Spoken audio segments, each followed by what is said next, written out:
Hey everybody, John Newman here, battling a really, really bad cold, so I apologize for how I sound. I don't think I sounded that great pre-sickness, but we'll say sorry in advance. Normally here you would get an episode of Hobby Quick Hits, but when we do a once a month live show, Breaking Cardboard, we usually run that in place. And it was good timing, not feeling well, to be able to do that. So this episode of Breaking Cardboard is Ep.6. My co-host on the show is Dr. James Beckett, and we have five young men who, despite their age, are making some hobby noise in a good way. We have Brody the Kid, who's probably the most known, does the Hobby Life show, tops head of the class kid, does a lot of stuff at the National. We have Jacob Burris, host of Sports Card Second, really kind of got that podcast going off the ground. We have Blake, who does the Project 70 and Project 2020 reviews. Young man, I think he's 9 years old, definitely full of energy, as you'll hear. And Max and Owen Gotcher from New Buffalo, Michigan, who, along with their father Rex, run the sports card shop at Moco there, and they're in the middle of expansion. We'll talk a little bit about that to them. So the seven of us kind of throw some, kid slanted hobby topics around, and the reason for this show is I know I speak for Dr. Beckett in saying that for both of us, kids in the hobby are an important platform. Everyone in the hobby is important, but right, we need that future next generation to come up behind us and keep this hobby moving forward. And I know Dr. Jim feels that way. It's always been a big thing of mine, to a fault, maybe even. People are probably tired of me talking about it, but I got my start at 7 years old. And by chance, if one of things don't happen a certain way, I'm not in the hobby and not definitely not doing this. So I'll always, you know, kids are important to me in general. I mean, I'm a high school teaching assistant. I've been a varsity football and baseball coach at the high school level. So I've always, that's been always been my mindset that kids are the future, very important, and we can make a difference and an impact in their lives, and they can make an impact in ours too. That's a two-way street. So I had a great time doing this show. I hope you enjoy it too. Here you go. Welcome to Ep.6 of Breaking Cardboard. My name's John Newman. Thankfully, there's really only one of me, not two, as that intro showed. Bat a little cold tonight, but playing a little hurt, but we'll be fine. I got six guests on today's show, the biggest version of Breaking Cardboard. We're every second Friday of the month live, a live show, the only, other than Hobby Hotline, the only live show that I do on a regular basis. I want to bring on my co-host. We have a co-host, and a man I always say needs no introduction, Mr. Dr. James Beckett. Welcome, Dr. Jim. Glad to be here, John. Thanks for doing this. Oh, thanks for joining me. And we have five young men tonight. Many are known in the hobby, doing great things themselves at a younger age than even I did. And I'm going to bring them on, introduce them sort of one by one. We'll start with Brody the Kid. Welcome, Well, Brody, from the Hobby John, Life. How are you? good. Excited to be All here. right. Oh, thanks for coming on, Brody. All right, next up, he has his own. Brody does the Hobby Life and Hobby Hotline, along with myself and Dr. Beckett. Next up, we got Jacob Burris. He does the Sports Card Second podcast, and then he's got a sports podcast as well. He's kind of taken a page a little bit out of my book, and that's fine by me. Does a great job. He's been on Dr. Beckett's show, I believe, and Sports Card Nation as well. Welcome, Jacob. Yeah, I'm super glad to hear. Thank you guys for inviting me on. Super glad to join you guys. You're welcome. Thanks for coming on. All right. Next up, we got Blake from the Blakedown. Does all the Project 2020, Project 70 reviews. He's got more energy. I don't know where you get your energy from, Blake, but when we go off the air later, I have to ask you what you eat for breakfast because I'm gonna have to put that in my diet. yeah. There. Welcome. Thanks for letting me on the show tonight. Yeah. Oh, thank you for joining us. All right, our next two guests are brothers. We'll go. I believe we'll try to go in oldest order if I get it right. We have Owen Gotcher, and we have Max. I'm going to bring them on at the same time, and that's everybody. Owen and Max, along with their dad Rex, run the sports card shop at Moco in New Buffalo, Michigan. Big supporters of Sports Card Nation, Hobby Hotline, doing big things out there, and running a card store with their dad. I love that perspective. They're on the ground level there, seeing those transactions, and I worked at a card store at 13, so right up my alley. So welcome everybody. I'm going to let my co-host Dr. Beckett ask the first question here. I'll acquiesce to the guest hosts. Dr. Jim, what do you got on your mind with all these guys in this room? I want to ask each of the young men what the card shop, the local card shop of the future is going to look like. What would you want it to look like?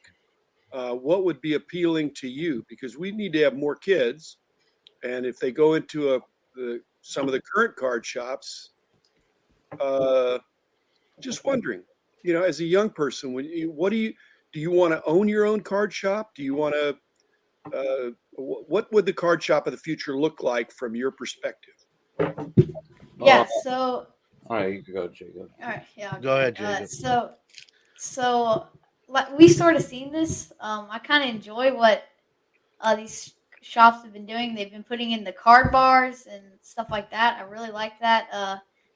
Setting out the mats and sleeves and stuff for people to break. I really like that. Breaking is the future of the hobby.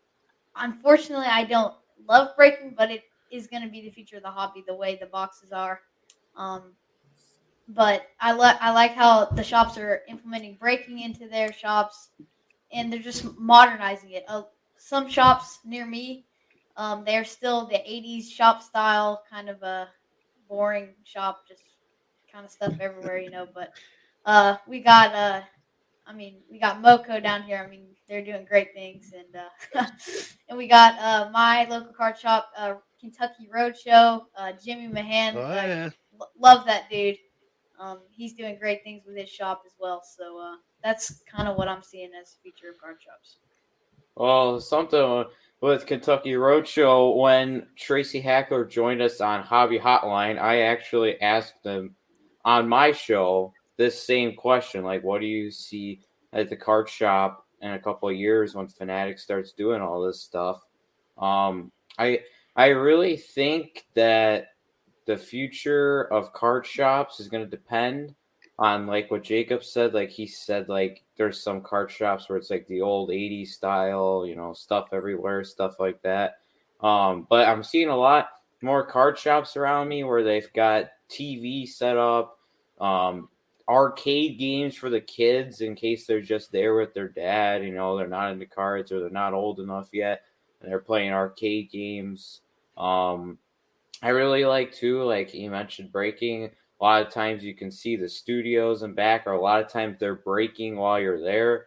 So you can say hi on there or watch what they're opening. And I think that's really cool thing too. And then like he said with breaker mats and stuff out and at where Indie Card Exchange.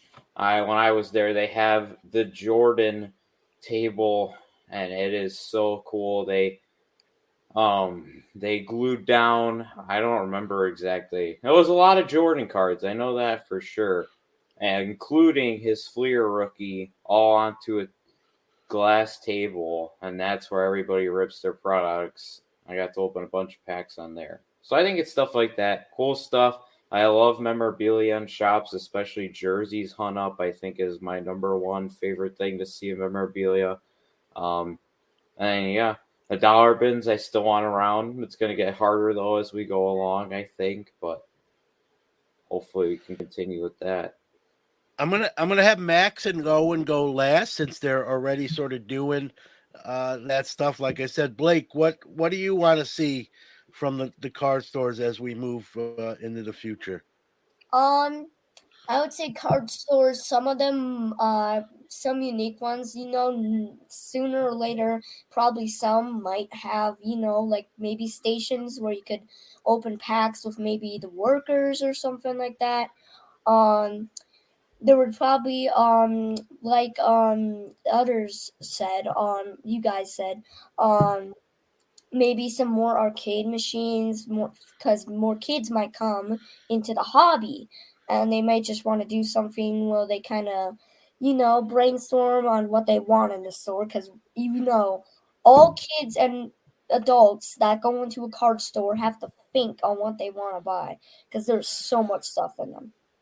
Yeah, you want to make it sort of interactive, right? Eye appealing, right? You do the reviews on obviously the card art cards and so like what appeals to you or what catches your eye. I think that can work obviously on a store level too. You want to garner people's attention, young and old. Max and Owen with their dad Rex are already doing that. And matter of fact, it's good timing for this question because you guys are actually expanding the store. I saw your dad post some photos. You're building on. Talk a little bit about the expansion. A little plug for the store, but talk about what's going on at the sports card shop. Um, there's a lot going on right now. We're we're adding more space for singles. We're gonna have a lot more entertainment in that back room with some more singles. Um, more tables to break and stuff. We're gonna have more different types of collectibles. It's just gonna be a lot different and a lot larger of a scale than it was before. Now, are you building on, or is this an existing space that you're just making the card shop bigger? It is an existing space that we had. It was kind of back storage and all that. We're kind of shifting it around and making it more of a more card shop back there as well. Yeah, so you're making the store bigger. It's fun. Now, are you guys doing this yourself, or you're watching your dad or a contractor? How's this going? Are you getting? We did some of it. We had to move a lot of stuff around. There's a contractor. He's putting lights in, and he's making a little doorway so you get in there easier. And yeah, So Owen, I don't want Max to steal all the spotlight here. I'm gonna let you. What are the long term goals with the sports card shop? Obviously, you're expanding. That's part of it, but even for you guys, like Pat, I think Max is in middle school. Owen, you're in high school. Is this something you want to? Are you going to go to? Again, a lot of things can change, but is this something you want to do? Even for your careers, maybe later down the line, even. I feel like it could be like a side job, kind of. So you Yeah, could do like one thing that you really love, and then on the other side, you could have the hobby because I feel like it's always going to stay with me. It's never going to go away. I just feel yeah, like I'm too invested in it to let it go. yeah. Yeah. So what's that like working in a card store at a young age? I did that when I was 13.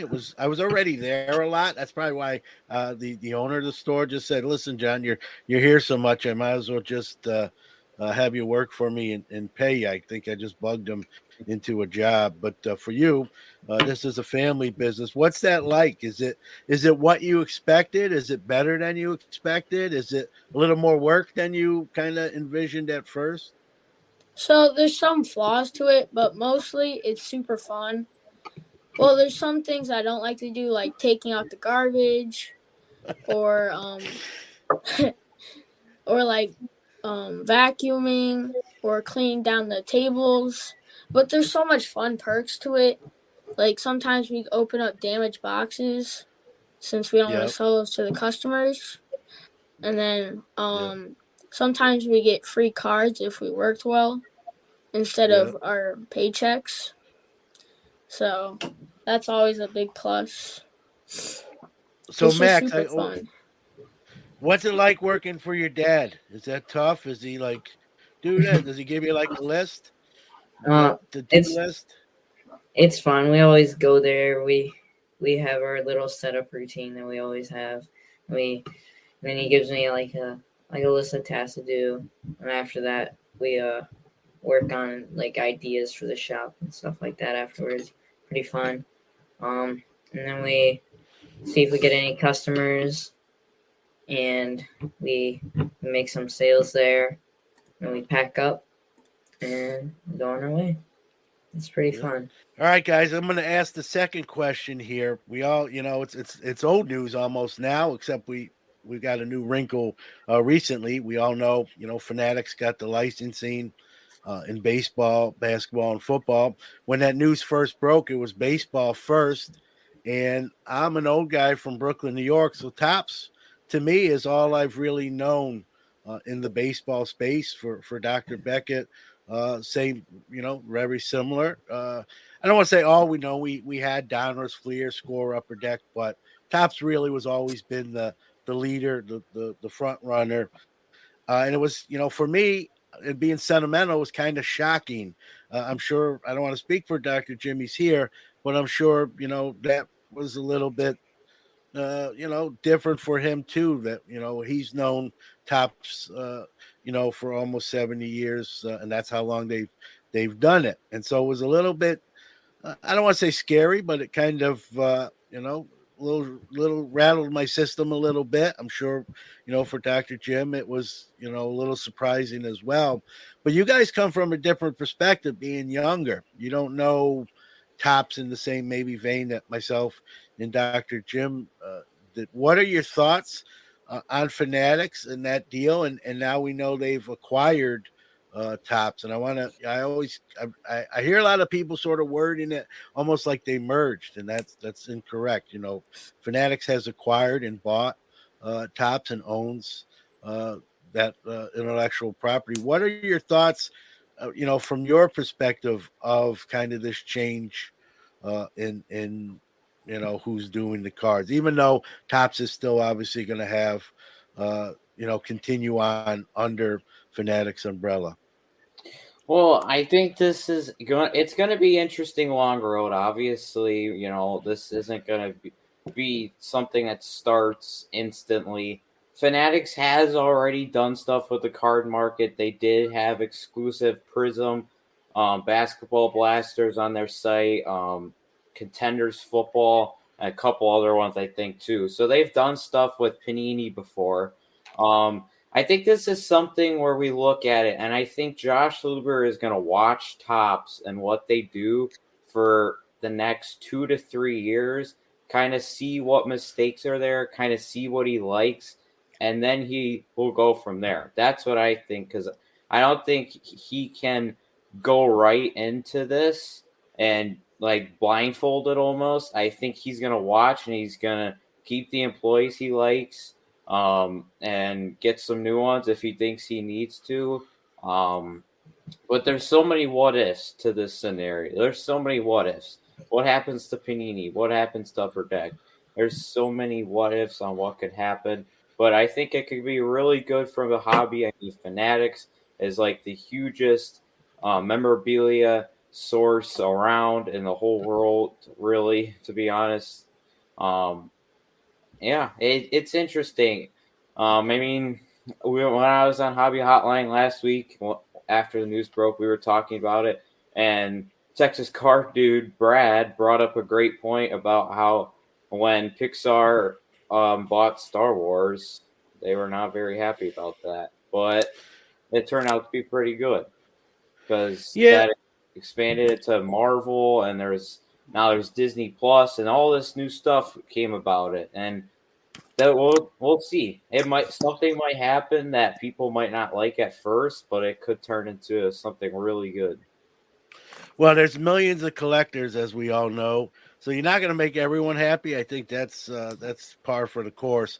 One thing, Brody. Here's the thing, though. They actually really, Fanatics now owns Top. So in a sense, I think that they were looking at 2026 before the acquisition to really get their fingerprint on it. Now with this acquisition, I don't want to say it's almost immediate. I think the 2022 products guys are going to definitely have those have been in the works and on drawing boards and in being processed. So I think, but as early as 2023, I think we're going to see Fanatics input and what in the direction they want to take the licensing and the production of. So Brody, I think it's going to get a little ramped up a little sooner than maybe you think or you said where it was 2026 before. And I think that's one of the big reasons for the acquisitions. Fanatics got a new toy. You get a new toy, right? You don't want to wait 3-4 years before you get to open it up and play with it. But now by buying Tops, they get to unwrap that thing sooner and start get to use it. So it's more to it than that. I'm oversimplifying it, but there is an element of truth to that. Anyone else want to sort of chime in with this changeover? Yeah. So Never mind. You go. you go ahead, Max. No, that's fine. All right. Well, so you made a great point. Fanatics basically waiting till 2026 just means that Fanatics can't put their logo or their name on the card. But right now, I mean, like 2022 products, all the designs are probably almost done.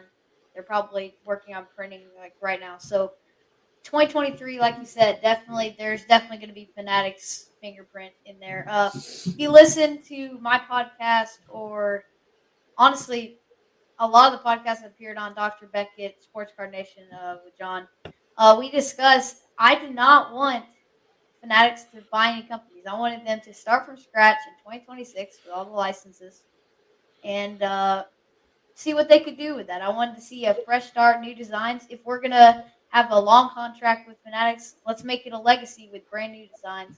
I mean, yeah, Topps is a legacy. It's been around since 1951. It is 70 years this year, or last year now, I guess. But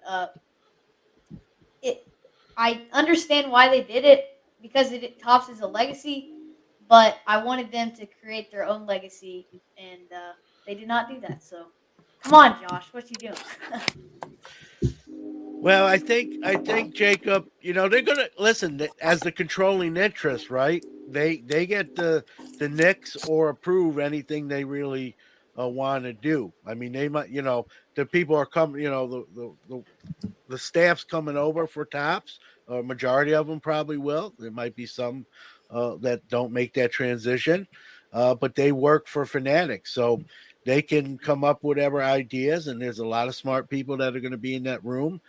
Fanatics folks and Tops folks that are now under the Fanatics umbrella. But at the end of the day, right, it's going to be the powers that be in Fanatics that say yay or nay to whatever is being proposed, product wise, design wise, price wise, and all that stuff. So even though I know you, and I remember you said that on my show, and listen, everyone's entitled to their opinion, and no one's wrong. It's just an opinion. I think there's various reasons they did it. I think they wanted to get rolling sooner.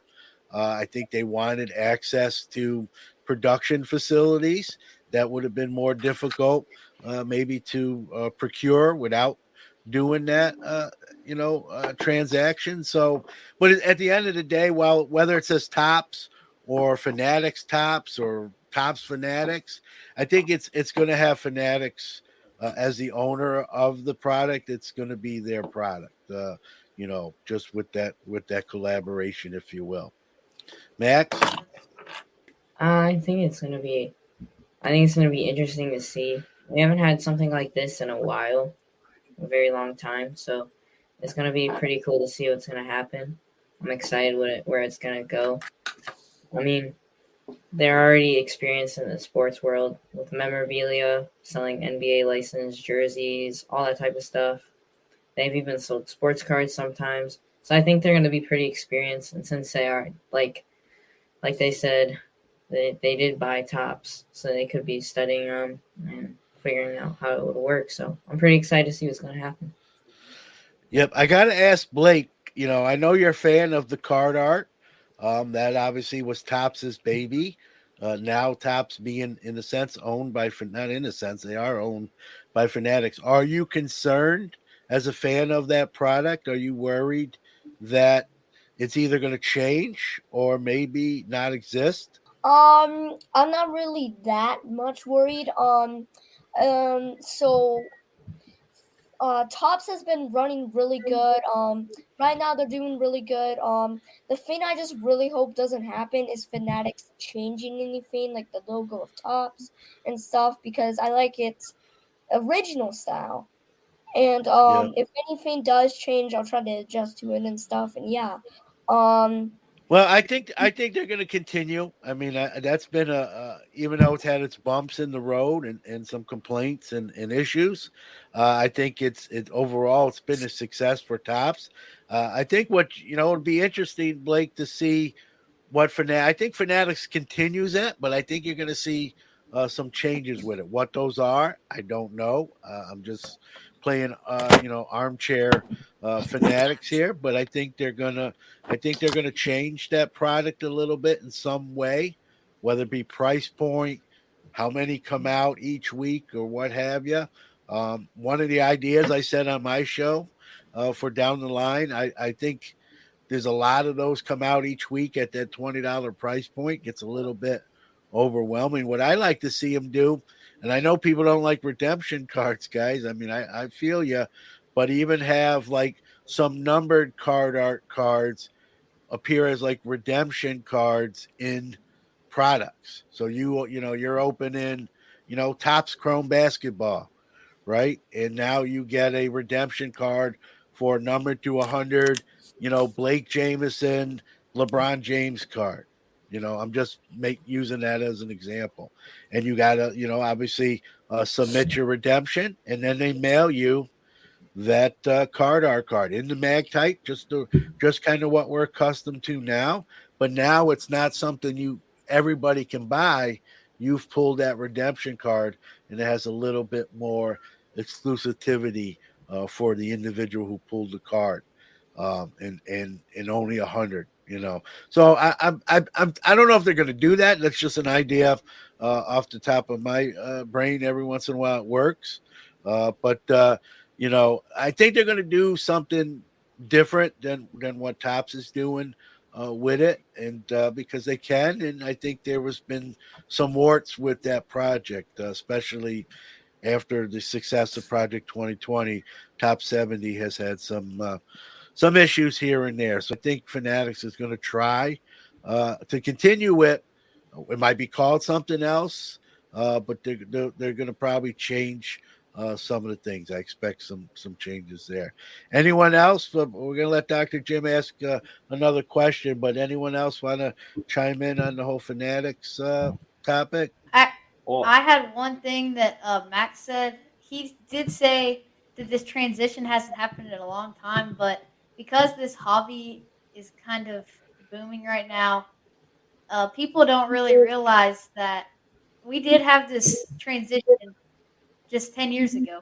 Back with Panini and Upper Deck. Upper Deck used to, and Tops used to hold the basketball and football licenses, and Panini took them. So it's honestly, it's been only 10 years. Just the hobby everyone is so new into the hobby right now. People aren't thinking about that, but it's really just been 10 years since we last had a big transition like this. People didn't like Panini at the start necessarily, but we'll just have to see what happens. I don't know. I mean, no one knows. It's all pure speculation. Nobody knows what they're going to change, what they're going to do. So yeah, and And it's almost 7 years too, because 2015 was last year Topps made football cards, and that was the start of exclusive licensing for just one company.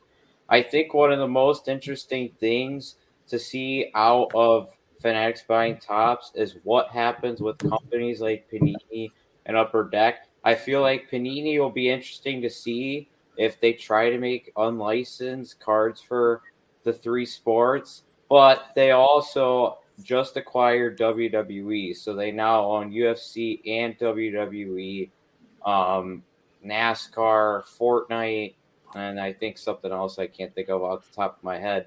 But that Upper Deck's still in a really good spot because Fanatics didn't even try to do anything with them really, at least that we know of, and they own the big guys like we've always talked about. They own LeBron's rights, they own Michael Jordan's rights, Tiger Woods, Ben Simmons. We could go on and on about some guys they have, and I think it'll just be interesting to see how the other companies will handle it, and if will Fanatics kind of rule it, or will Upper Deck still be competing like they did with Topps and Panini regularly, or will Fanatics kind of be the king? Yeah, it's a good segue. I want to just piggyback off that, Brody. Chris Carlin was actually on Breaking Cardboard, this show, last month, I believe, or the month before. And he asked me before we went on, John, I need to make a statement about the Fanatics thing. Can I be allowed to do that? Which is no question. I said, by all means, Chris, you don't even have to ask me that. And so towards the end of that show, rumors were sort of swirling at that time. Was Fanatics going to try to buy Upper Deck? And he came on the show and said he wanted to put that, rumor to bed. Upper Deck's a private company. They are not listed for sale. They are not taking offers. Anything reported to the other end of that is just rumor and innuendo. And now money, as we all know, guys, this is an industry with a lot of money exchanging hands, and so money can sometimes talk. But I believe Chris from knowing him fairly well. I know Dr. Jim knows him. I don't think that was lip service. I think that's the truth. But again, if depending on what kind of offer gets put together, you never say never. But I don't think Upper Deck is on the selling block per se. But again, what have we learned the last 2 years in this hobby, right? Yeah. You just don't know what's around, what kind of news stories around the next corner. But I think, and I'm glad Upper Deck got to, speaking for myself here, guys, I'm glad Upper Deck got to keep the NHL license, and we don't have one company necessarily controlling all the four major sports. It'll be interesting to see if Fanatics tries to acquire anyone else, whether that be Panini or even maybe a smaller company, a boutique company. I've mentioned on my show, like a Leaf, Parkside, Onyx, Wildcard, if they like what those companies are doing and want to collect that IP. I'll say this: if they purchase one of those type of companies, it's going to be a lot cheaper than what Topps cost them, and so they'll have to, look at that. And again, for a transaction to happen, right, you got to have two parties agreeing. So it's like at lunch, right? When you got your peanut butter and jelly sandwich and someone's got a tuna fish sandwich and they want to trade you, and you don't want their tuna fish and you keep your peanut. So it's got to be agreed on, and it's got to be a want on both sides. So, but it's going to be interesting. Look at all the news that's broke, and here we are on the 14th of January. We got 11 and a half more months for 2022. Anyone else? I kind of rambled on there. Anyone else want to close out? Blake, you want to say something?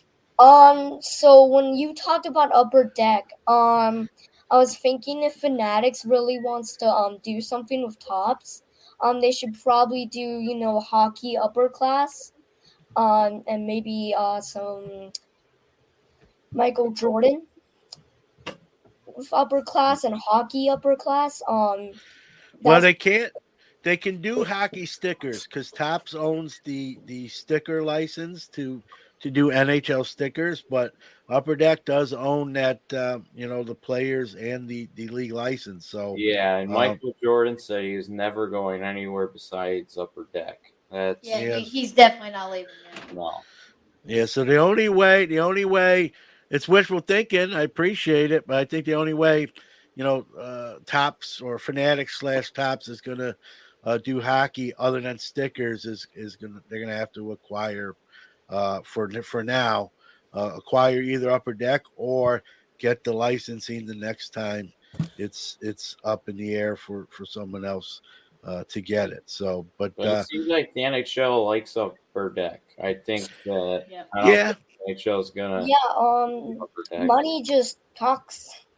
yeah, well, listen, you guys are learning at a young age, but don't let that jade you. Money, money's important. I'm not gonna, but money's not everything either. So, all right, Dr. Jim, your turn. One quick thing on Upper Deck, Yeah. and I haven't heard anybody say this, but sometimes agreements between companies and individuals, such that Upper Deck has with Michael Jordan, LeBron, Tiger, etc. Sometimes those agreements can be voided if there's a change of control. In other words, if the company gets bought, the player can say the deal is off. Yeah. Mm-hmm. Yeah. That's possible. That could be a reason why Upper Deck would be reluctant to sell. Or a piece of the license. Yeah, I mean, a company could, and Dr. Beckett, I'm sure will agree with me. A company could sublease a license, if the price is right. I don't think they want to do that ultimately because that's their interest and their property. But again, like Blake said, money talks. It's true.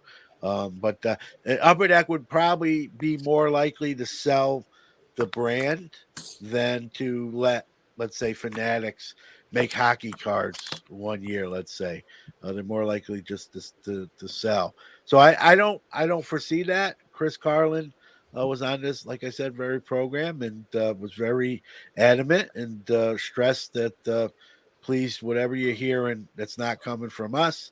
It's just people talking without knowledge and nothing. Matter of fact, those rumors have sort of from I remember hearing them after he came out and said that. I haven't heard him much anymore. So you got to have two parties to make a transaction, and they both have to be in agreement for the most part. There's some exceptions to that with when you got publicly traded companies, but Upper Deck's a private company, so that they would have to want to be acquired for that to go down. All right, so Dr. Beckett, we'll let you Question. let you ask another question. First of all, again, Fanatics, all the things we're talking about, the one thing we know for sure is that they are interested in direct to consumer. So the Topps art cards, Project 2020, the 70, all those things, when they're going straight to the consumer, Fanatics likes that.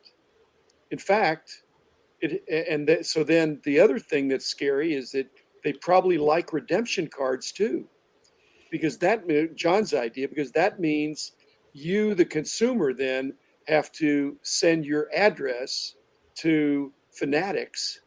Now, they may already have it. Okay, so here's my question. With all that in mind, what if Fanatics, and it's too late to do it in 2022, but in 2023, what if they developed a subscription box product for kids, but it was specific to your team? Because they can do that. They could have a box that comes to you every month or every quarter that contains your team. Now, they already know probably they would know where you live. If you're in the Fanatics database, they already know what kind of caps and jerseys you've purchased. They already know probably what your favorite team is. And so how exciting would that be if they were to offer kids a subscription box that was specific to your team? I really like this idea. I didn't even think about this, but I think this is like one of the smartest ideas I've heard out of this because not only would you be getting, I'll just say Chicago White Sox cards, but they also do all this memorabilia and stuff. You might have a $60 subscription box, and they could send you memorabilia. They could send you a blaster box and baseballs. I mean, they could do really anything. I mean, depending on what price limit, and there could be one for adults too that's more expensive, and imagine the types of stuff they could do with there with the combination of memorabilia and cards. Brody, I'm not talking about I'm talking about a White Sox blaster, not a blaster where you get a whole bunch of different cards that you may or may not want. But it's not a team set because there'd be some parallels and inserts and things like that. But it's just White Sox. It's like a break that's already been done.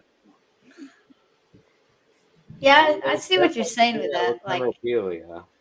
yeah. I mean, I agree with Brody there. Like, with the memorabilia, they could do kind of what Panini's doing with the kids' crate. They're throwing in their little knickknacks and stuff. But I mean, obviously, Fanatics, they would make something a bigger part of the box. I do really like the idea. That's one of the best ideas I've heard out of this sort of Fanatic stuff. With the team blaster, maybe include some prospects, like so you could have a prospect card, of a player before they get to the majors, or have a chance for some autos or memorabilias. And obviously, so one thing I've thought of a lot with Fanatics is with what they do with their memorabilia, jerseys, autographs. They're some of the biggest sports autographs and memorabilia sellers in the world. Definitely memorabilia autographs as well. So, like, are we going to see more autographs and products? So, like, maybe include that with the kids stuff, maybe a guaranteed jersey card or something like that from your favorite team. And yeah, if they included prospects, I think they'd be able to make the set big enough for that team to make it not a team set in packs, to where it'd be a collectible set for that team. Another thing too, if Fanatics, like Dr. Beckett says, they seen what you purchased and stuff.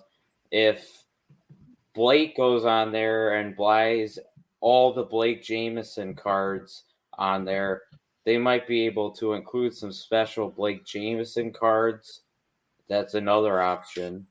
Yeah, there's so many directions they can go, guys, and that idea that Dr. Jim just proposed is great, because what do you hear from sometimes collectors, right? Hey, I'm a White Sox guy, I'm a Mets guy. I got one card that I needed out of that whole thing, and it cost me, $80, $150, right? This is really geared to that sort of team collector of that team, and there's a lot of those folks. So it would serve an important niche, and maybe we'll see it. If we see it, I think they got to send Dr. Jim a check there. It'll be in the mail. Anything else, guys, to Dr. Jim's question about what we might see and what you want to see? So my point is, if Fanatics has a crate, a kid's crate, what would that look like for you? Would you be excited about that? I mean, Fanatics. I was thinking, so John, maybe a card where you meet your favorite player. Yeah, and it's I don't know. Have you been listening to Sports Card Nation? Because I mentioned about that. I don't know when, some episodes back, that Fanatics has these relationships with these athletes. I would love to see whether I get one or not is insignificant, but I'd love to see sort of Top sort of does that, guys, with the their party for a kid. Yeah. Yeah, Topps does that with the silver and the gold tickets for their events, and Mike Trout was there one year, Hank Aaron, but maybe a little bit more of that, even not so much in maybe a hotel or a ballroom, but maybe at a game where they fly you in to Anaheim, and you get to hang out with Mike Trout for 30-45 minutes before the game and get a couple things from him, that sort of thing. It's like the Panini Kid Reporter contest that Panini does every year. They pick one kid and they send him down to the Super Bowl, and they ask some of the players some questions. And I know of that because I just finished entering like 4 stacks of them, because you had to do it by today, so I had to get that done. Well, you're already a kid reporter. What are you trying to enter that thing for? Well, Super Bowl. I want to go to LA. I want to watch the Raiders and the Rams. The Raiders. The Raiders. You got I'm it. I pretty think sure you got that's a wrong, better man. chance. It's the Bengals. I think you got. The Bengals. I It's the th- Bengals. Joe yeah, Burrow. that's right. That's Jacob's team. I think you got a better chance of seeing the Rams, but what the heck do? Yeah, I think there's a better Right. chance at seeing the Rams, but the Raiders aren't going out without a fight. Yeah. Without getting smacked by the Bengals. Yeah, the Mac- Bengals. They can do a handle good shot. Herbert. They can handle Burrow. Yeah. All right, guys, we're turning into a football show, and I do one of those already on Sunday nights with David Lee, who's works for Beckett. But Max and Owen, you're on the store level with your dad. What any ideas to maybe some different stuff or kids related, new products under the Fanatics, brand?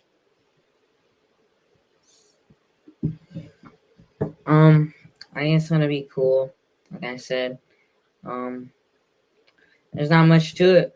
I guess we've only been able to get some memorabilia and stuff from them.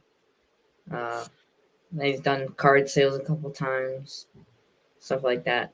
But don't really know yet. I think, getting a little we're direct to consumer. I think that's going to be sort of their blueprint. Not good if you're a distributor in the space. We'll have to see. Again, we got a little time probably before that really becomes a concern. I'm sure it's a concern now, but it's going to be good and bad of that. Any concern, guys, that are you worried that there's going to be too much made? I know that's typically not something a younger kid necessarily worries about, but you guys are content creators or in the storefront. Are you worried that we might see overproduction? I think. Well, I definitely don't want the Junk Wax era to happen again because I think some of my favorite players were in that era, and some of their cards don't cost that much. So I would hope that Junk Wax era doesn't come back.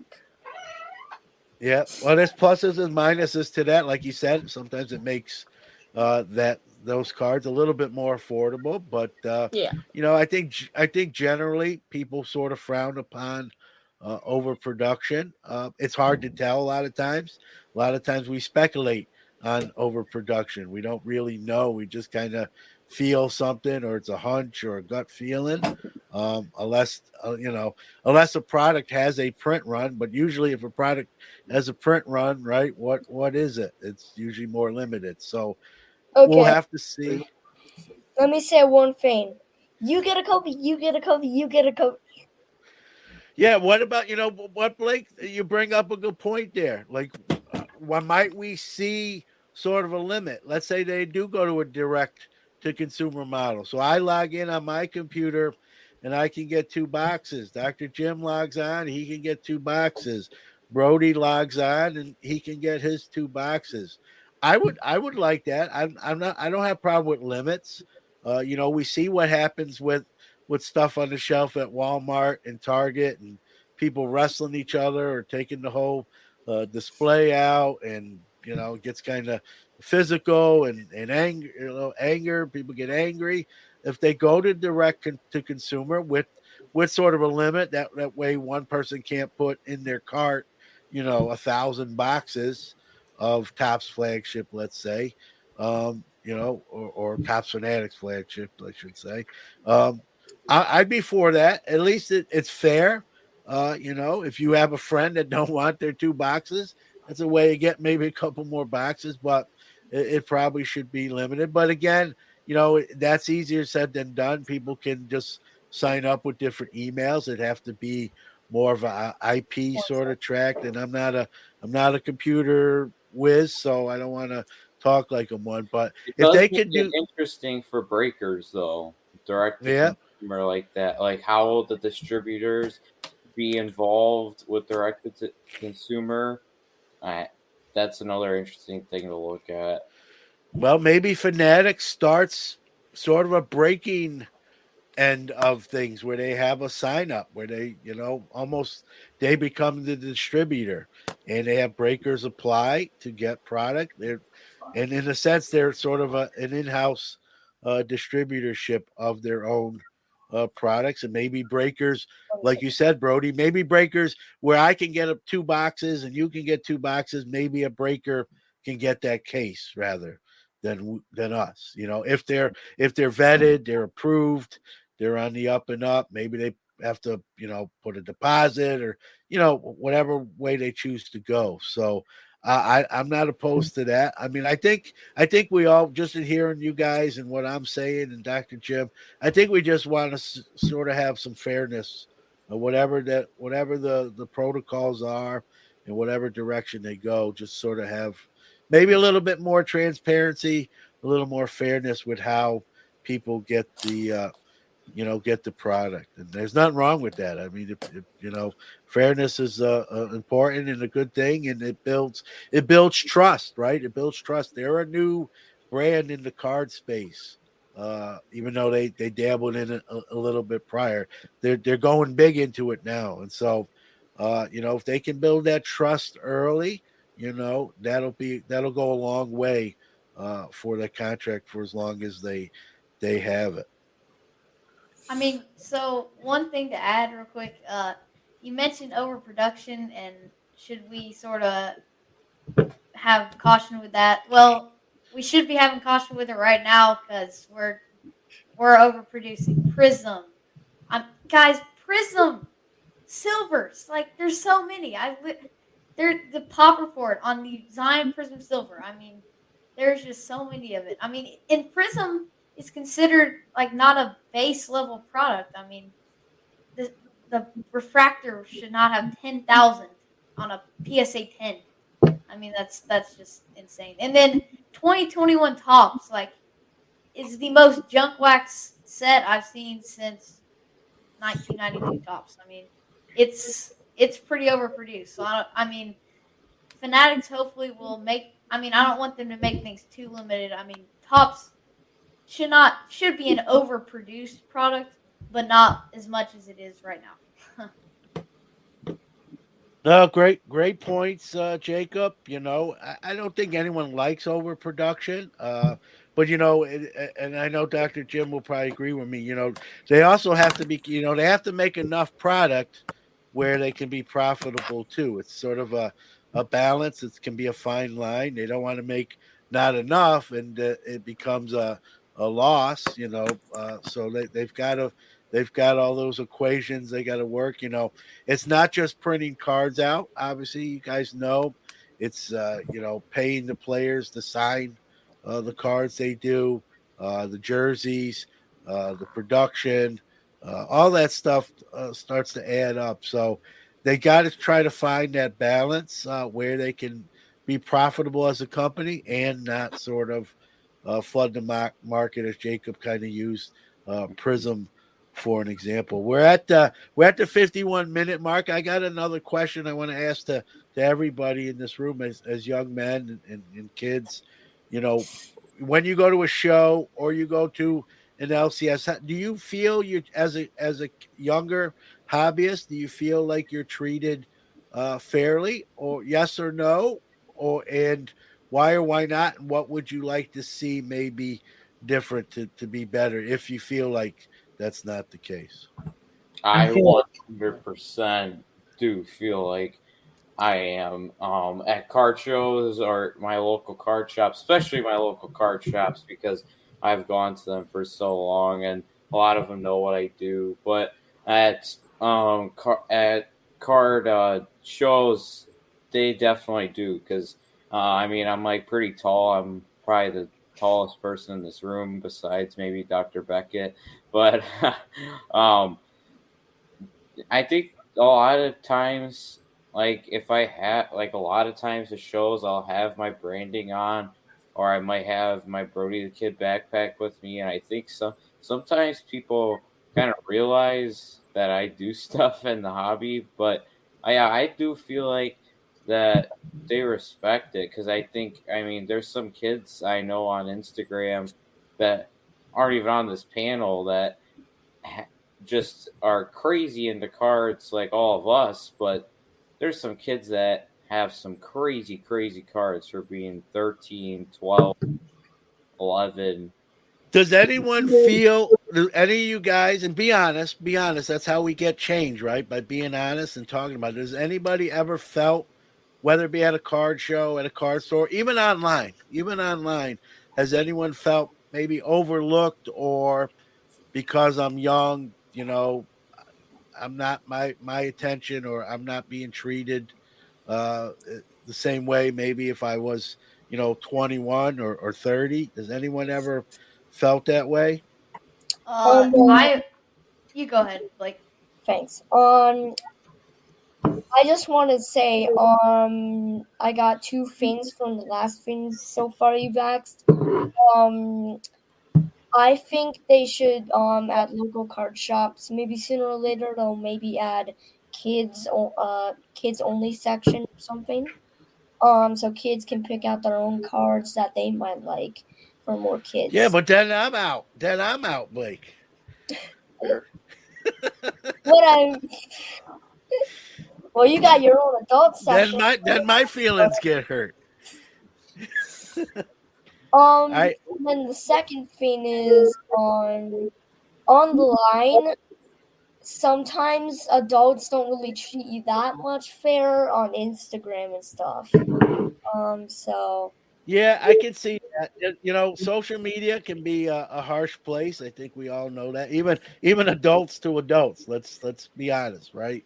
And so, John Keating, who does his own show, so a little tongue in cheek. Adults ruin everything. everything.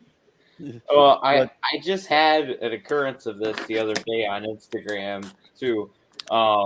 There's some podcast, I don't remember what it was called, but they did Young Hobby Influencer of the Year award something, and they picked the winner or what, I don't remember who it was, but then this guy goes off and says, "This is ridiculous. Brody the kid does all this stuff, blah blah blah blah blah." Like tags me in it, all this stuff.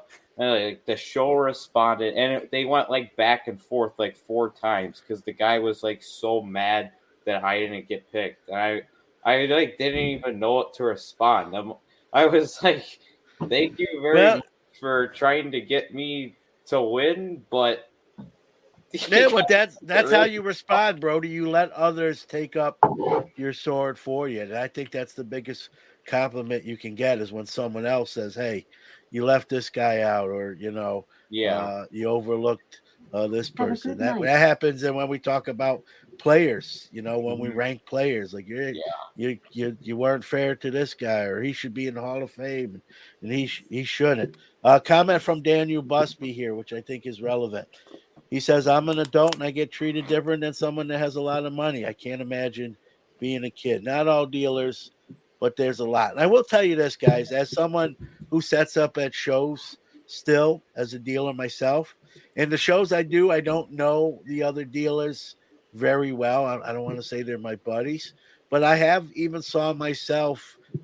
They sort of treat the kids at their table a little bit differently, not expecting them, like Daniel was kind of alluding to. Man, this doesn't have as much money as an adult. Maybe not, banter with them. How you doing? Have that sort of small talk, and sort of overlook them.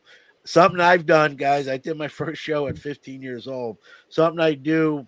I didn't do it when I was 15, but as I got older, became an older dealer, knowing I got my start as a young kid myself. Is then I always have some packs behind the table, and if I see kids come up to the table, whether they're with mom or dad, I always like to hand out free packs, and mom and dad are like, "You're giving that to them for free?" Yep. No strings attached, It makes the kid's day. And it just, to me, it's my way of saying, "Hey, you're just as important as anyone else in this hotel, wherever the show is. And glad you're here. Glad you're part of the hobby." And I think it doesn't cost me much to do that, truth be told. And it just goes a long way. Does anyone else feel like they the hobby could be a little bit better towards kids? Yeah, definitely. I mean, at shows, I'm not exactly the tallest guy in the world, so at shows, I have had a couple dealers that are just like, I'll just kind of be sitting there, like got my cards, and he'll talk to the. I'll be like, "Can you do this deal? We'll kind of start on it." Somebody will come up, look at his Herbert rookies and whatever, and he'll go make a deal with them. Obviously, yes, that card is worth way more than the $10 to $50 card that I have picked out. But I mean, just let me do my deal and I'll be gone. You can do your deal with that guy. I mean, I have definitely had that before. Uh, Not necessarily in card shops. They're usually pretty good with kids, especially. God, I keep plugging them. Jimmy Mahan and Kentucky Roadshow. Gosh, that shop is so nice. Yeah, Jimmy is one of the I say he's one of the nicest guys in the hobby. He just cares about everybody. It doesn't matter whether you're 1 years old or 100 years old. Just a happy guy, infectious, and he's a great asset for the hobby. And you're lucky he's in your backyard, and so you get to go to that shop on a regular basis. I got to get there. He's been on Sports Card Nation twice, and I've gotten to know him very well. You know, everyone. You know, I heard somebody say once about him. Well, that's how he is when like you're recording or the camera's rolling. I've talked to him plenty of times without recording or cameras, and that's who he really is. And that says a lot about a person. There's no acting there. That's Jimmy's personality, and just a great guy who, if you know his history, he worked with troubled youth at camp. And so kids are very important to him, even outside the hobby. So he's taken that, concern for kids outside the hobby and definitely brought it into his hobby space. And, I try to be like that. A great comment from John Keating here. He says, lads, don't be afraid to carve your own path through the jungle. And here to that, guys. You're all doing different things, whether it be content creation, running at a store. Keep doing what you're doing. Be yourself. Make some noise. If someone doesn't like it or they don't view you on that plane, that's their problem, not yours, right? And so I agree with John. John asked one more question. He says, which one of the Gotcher brothers has the better collection? I don't know if we want to end the show with a fight, but Max or Owen, who's got better cards? I'll show you guys my favorite card right now.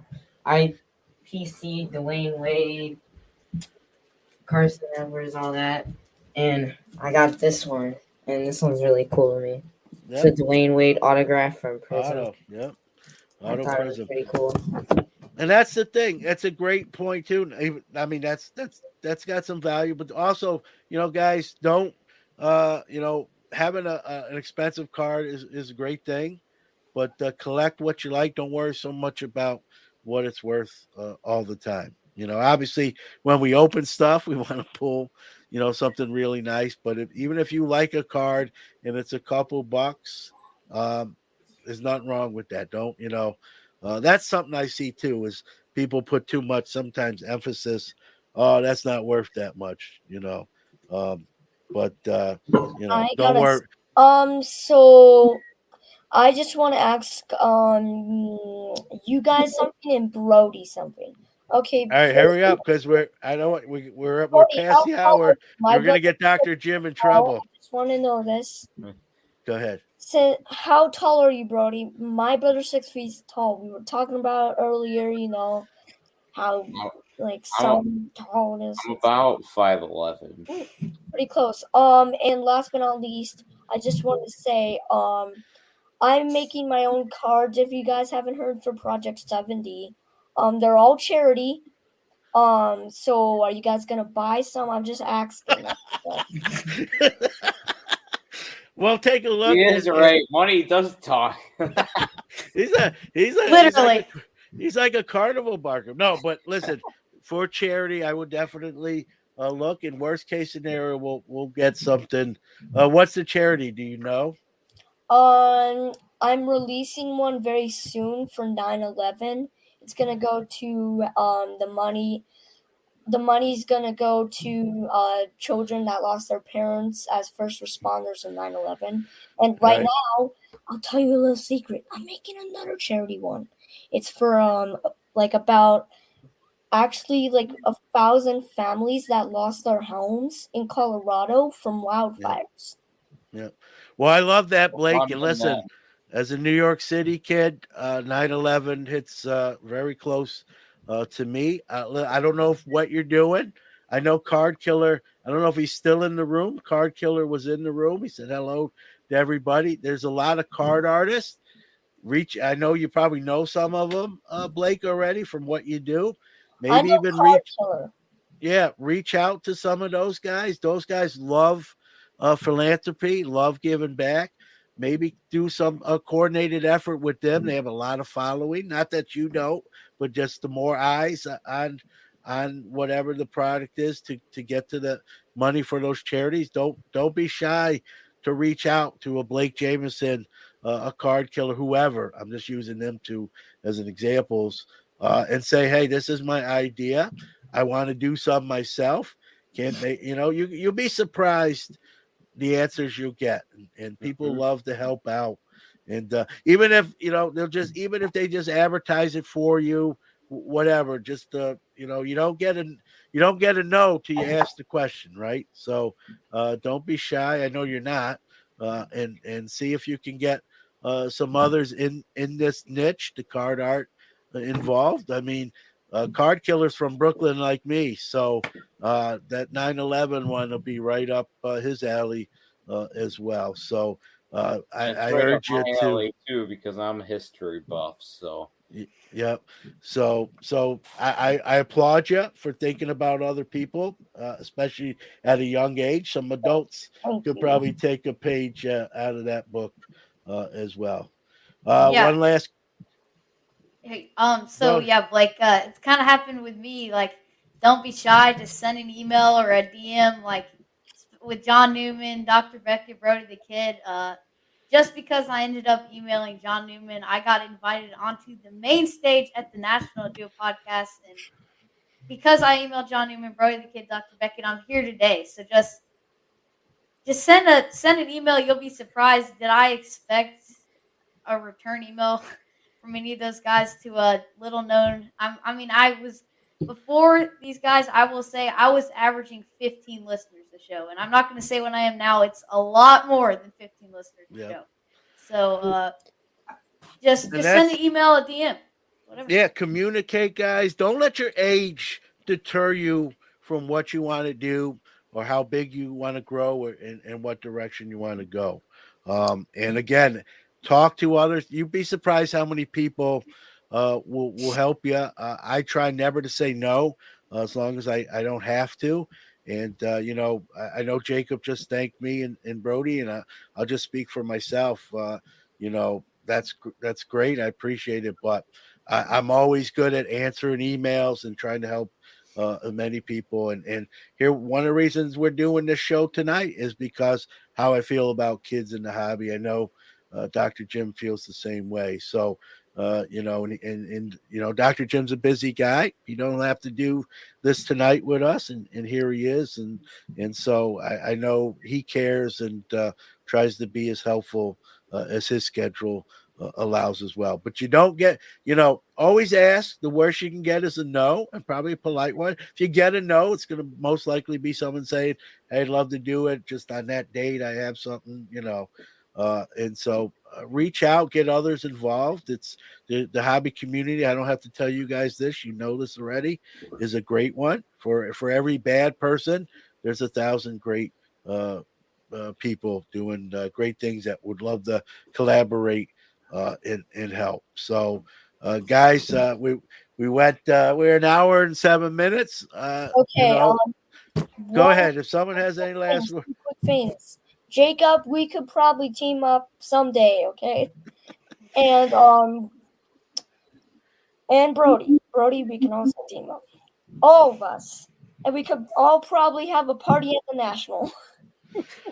Well, I just have one. Yeah, go ahead. I just have one quick question. I'm having internet problems, so if I missed any questions, let me know if I haven't answered them. Yeah, we might do this again. Maybe not next month, but we'll make this sort of maybe every few months. We'll do a kids kind of panel. I think it's very important. And speaking of that, and I don't want to make the show any longer. That's something I want. I think Dr. Jim spoke of it too on his show. I don't want to steal his thunder, but he mentioned maybe a kids panel that fanatics can talk to and say, hey, what do you want to see? As the future of the hobby. I think that's important. And you don't have to wait till fanatics ask you. You've got your own voices and platforms and social media to make your voices heard, guys. So don't always wait for someone to ask you. Make your opinions and how you feel known. You never know who's listening, whether it's Josh Luber or someone else, Michael Rubin or someone else in the industry that has some power and say to make things happen. They may hear you or read your social media posts and say, you know what, he's right, I love it, and the next thing you know, it's coming to fruition. You miss all the shots you don't take. Yeah, I got the last question: In-N-Out or Chick-fil-A? My iconic. We don't have In-N-Out, so it's Chick-fil-A here. Same. Yeah. I feel like every United States, all the United States, whatever you call them, should have an In-N-Out. I think all of them should. All I know is we need your phone number, Blake, because Dr. Jim's wife's going to be mad and she's going to want to talk to you about it. Thanks, guys. Thanks for being on. Yeah, thank you, Dr. Jim. All right, kids, and I say kids because I'm an old guy, but thanks, guys. We'll do it again, I promise. Someone said In-N-Out. Yay! All right, guys. Hobby is the people. Hobby is the people. Sure. Everybody. All right. Thank you for joining us today for this episode of the Breaking Cardboard live show. By the way, that will be the second Friday of every month at 9:30 p.m. Eastern, 6:30 p.m. Pacific time. I didn't really officially announce it, but I'll say it here. I'm going to bring in a permanent co-host. The guests will always change, but usually it's me and a co-host. I'm going to just have someone permanently fill his seat. It's a gentleman who really upped his game as far as social media goes and just kind of retired from doing his own show. So he was looking for work, and I don't pay well, so it worked out for both of us. But the gentleman's name is Brad Bethune. Some of you may know him as Texas Card Dude. He's going to man that co-host seat here on future episodes of Breaking Cardboard, which again are the second Fridays of every month. So we do it once a month, 9:30 p.m. Eastern time. We try to do topic or theme shows, like today was, kids in the hobby, and we try to do things along those lines, whatever different topics, grading. We'll have some people related to grading and that sort of thing. So he'll be stepping in the February episode, which is to be determined as far as our guest list go. But going back to this episode, great bunch of kids. The hobby's going to be in good shape if that's what the next generation is going to be. These young men are wise beyond their age. And I think back to when I was 9, 10, 11, 12, 13. These kids are more hobby intelligent for sure than I was probably at that age. When I got into my 13, 14, I really started to kick it in gear, and then 15, do my own shows. But these guys are well versed in the hobby, and that's a great thing to see. So I'll keep the closing short here, being not feeling great, but we'll be back Friday for another episode of Sports Card Nation, where our guest will be on that show Friday the 21st of January from Beckett Media, Ryan Cracknell. All right, that being said, be well, stay safe, stay healthy, and we'll see you very soon.